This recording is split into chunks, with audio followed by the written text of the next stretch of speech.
So I'm going to show you the quality of videoing by using just a box to hold my phone and being able to write right underneath it. I'm going to show students how that they can multiply x plus 4 squared by using the box method. So I'm going to create my box. And it is x plus 4 times x plus 4.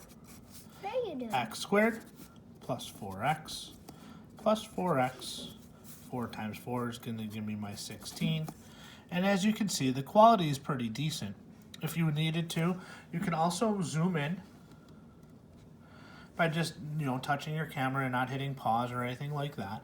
And now your final answer would be x squared plus 8x plus 16.